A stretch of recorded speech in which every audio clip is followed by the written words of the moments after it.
একদিন হঠাৎ আকাশে কালো মেঘ জমে গেল। চোখের পলকে নেমে এলো ভারী বৃষ্টি। গাছের ডালে থাকা ছোট্ট পাখির বাসার ভেতরে এক নতুন জন্ম নেওয়া বাচ্চা ছিল। বৃষ্টি আর ঠান্ডায় তার নরম পালকগুলো ভিজে কাঁপতে লাগল। ঠান্ডা লাগায় সে ছোট্ট গলায় কাঁদতে লাগল, কিক কিক কিক। গাছের ওপরে থাকা একটি দয়ালু কাক বাচ্চাটার কান্না শুনে নিচে উড়ে এলো।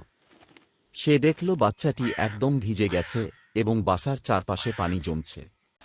কাকটি একবার চারদিকে তাকিয়ে বুঝল, এখনই সাহায্য না করলে বাচ্চাটি অসুস্থ হয়ে পড়বে। তখন দয়ালু কাকটি নিজের বড় কালো ডানা দুটো মেলে বাচ্চাটিকে ঢেকে রাখল। ডানার উষ্ণতায় বাচ্চাটি ধীরে ধীরে শান্ত হল। বৃষ্টি থামা পর্যন্ত কাকটি নড়ল না, শুধু আলতো করে বাচ্চাটিকে নিরাপদ রাখল। বৃষ্টি কমে গেলে কাকটি ধীরে ডানা সরিয়ে তাকাল। বাচ্চাটি আর কাঁদছে না, হাসি মুখে নড়াচড়া করছে। কাকটি খুশি মনে আকাশে উড়ে গেল, আর বাচ্চাটি নিরাপদে রইল তার উষ্ণতায় রক্ষা পাওয়া স্মৃতি নিয়ে।